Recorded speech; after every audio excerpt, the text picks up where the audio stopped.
बिस्मिल्लाहिर्रहमानिर्रहीम। अस्सलाम वालेकुम। डॉक्टर इसरार अहमद ने आज से तकरीबन 18 साल पहले भारत के अंदर एक हदीस सुनाई थी। अगर पाकिस्तानियों ने इस हदीस पर अमल कर लिया होता, सुना तो सब ने था, वो अपनी गरजी हुई आवाज़ में पूरी दुनिया के सामने बता रहे थे इस हदीस को कि अल्लाह के नबी सल्लल्लाहु अलैहि वसल्लम ने जो अहकामात हम तक पहुँचाए हैं, अगर ये सुन लेते तो आज सियालकोट का वाक़या ना होता। ये क्या हदीस है? ये सुनने वाली हदीस है और पाकिस्तानियों को अंदाज़ा हो जाना चाहिए कि अल्लाह पाक इस कौम से कितना नाराज़ हो चुका है, क्योंकि इसके बाद फिर वही काम होता है कि बस्ती उलट दी जाती। पुराने वक्तों में सारी बस्ती उल्टी जाती थी, आज आपके ऊपर जो अजाब आएगा वह बर्दाश्त नहीं कर पाएंगी। क्या सूरत हाल है, ये ज़रा सुनिएगा। इस वीडियो की अहम डिस्कशन चलती रहेगी, लेकिन इससे पहले आप वीडियो को लाइक करें, हकीकत टीवी को सब्सक्राइब कर लें और बेल आइकन पर ज़रूर क्लिक करें। देखिए, फिजिकल लॉ भी ये है, अगर कहीं भट्टी है आग की तो उससे हरारत माहौल में नफूस करेगी।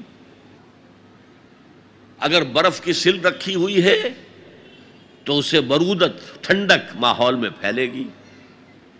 अगर किसी में अमल साले और ईमान है तो मुमकिन नहीं है कि उसकी जात से नेकी का फैलाव न हो, नेकी उसकी जात से न निकले, न दूसरों तक पहुंचे।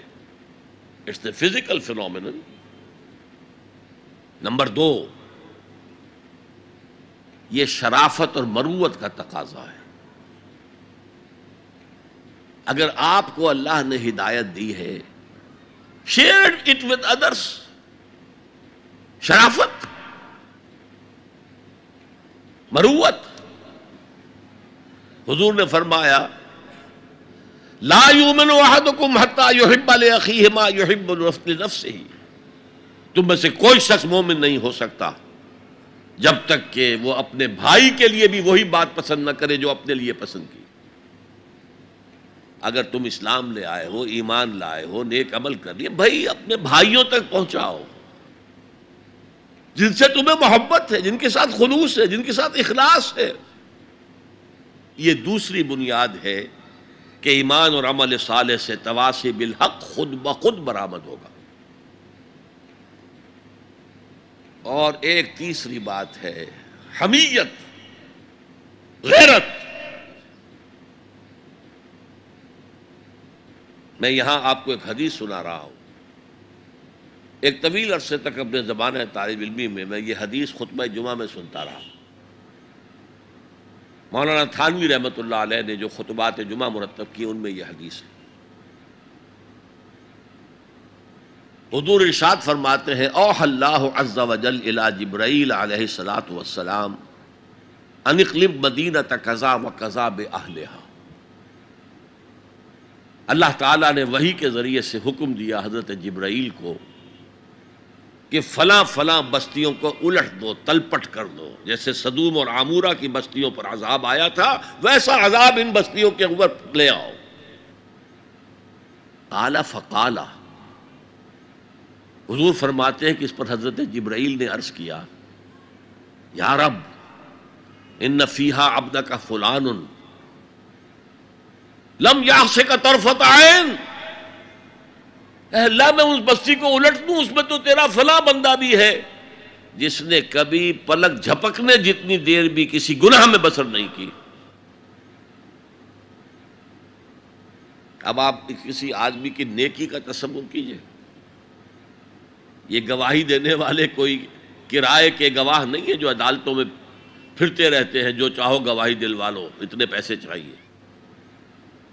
जिब्राईल है। और किसकी जनाब में कह रहे हैं? जहां अबू जहल भी झूठ नहीं बोल सकेगा।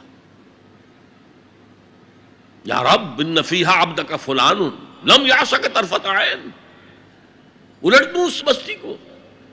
अब जवाब सुनिए, काला फ़काला, हुजूर फरमाते हैं, इस पर अल्लाह ने फरमाया, इक़लिबहा अलैहि व अलैहिम।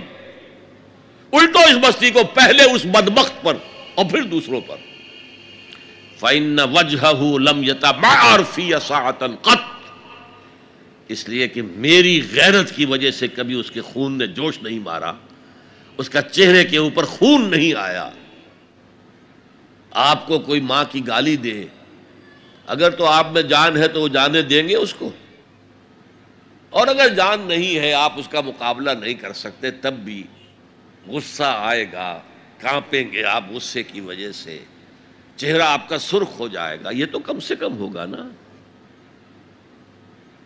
لیکن یہ اللہ کا بندہ اپنی نیکی میں لگا رہا، اس نے دیکھا نہیں ماحول میں کیا ہو رہا ہے، ماحول میں اللہ کی شریعت کی دھجیاں بکھیری جا رہی ہیں،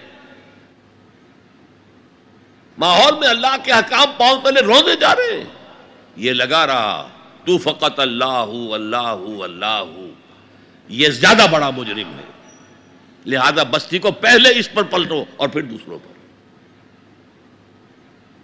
یہ ہے تعلق تواصی بالحق کا ایمان اور عمل صالح کے ساتھ۔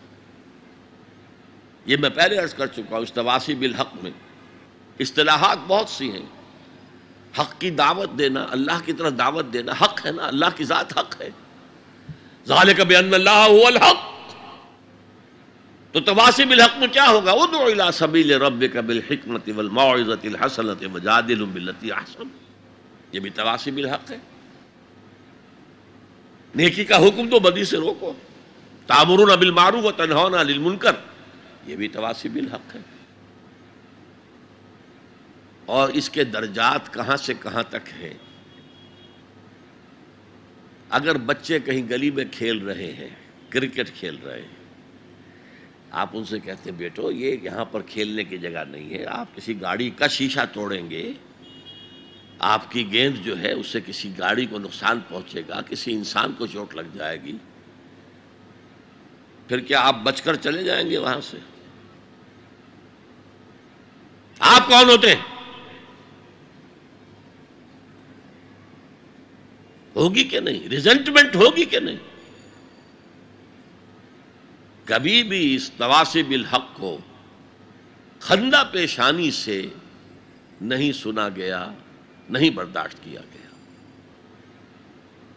اور اگر کچھ لوگ سمجھتے ہیں کہ ہم تواصی بالحق کر رہے ہیں، پھر بھی معاشرہ اس سے کچھ نہ کہے، انہیں کوئی تکلیف نہ پہنچائے، اس کا مطلب ہے انہوں نے حق کا کوئی ایسا حصہ لیا ہے کہ جو لوگوں کی دکھتی رگ کو نہیں چھیڑتا، اس سے بچ بچ کر چل رہے۔ اگر وہ حق کامل ہو تو باطل کبھی تسلیم نہیں کرے گا، باطل ریٹیلیٹ کرے گا۔ آپ نے سنی حدیث، اب آپ اندازہ کر لیجئے بحیثیت قوم ہم کہاں پر کھڑے ہیں۔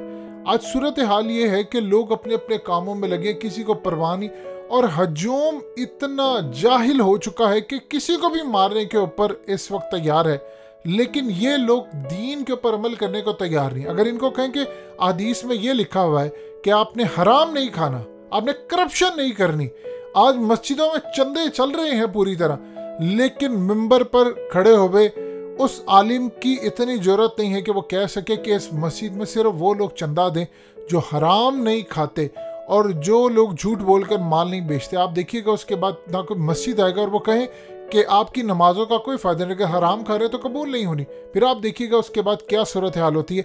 یہ وہ چیزیں ہیں جو ہم سب کو سمجھنے والی ہے، لیکن معاملہ اس طرح خراب ہوا پڑا ہے کہ ہم لوگ صرف اور صرف جاتے ہیں، ہم کوشش کرتے ہیں مسجدوں میں تھوڑا سا چندہ دے دیا، ٹھیک ہے جی ہم نے، بس اس کے بعد بری ہو گئے۔ یہ کام آپ دیکھیں تو خاص طور پر جب یہودیوں پر عذاب آیا تو اس سے پہلے کے لوگ کرتے تھے۔ تو اس صورتحال میں دین میں اگر داخل ہونا تو پورے کے پورے داخل ہو جائیں۔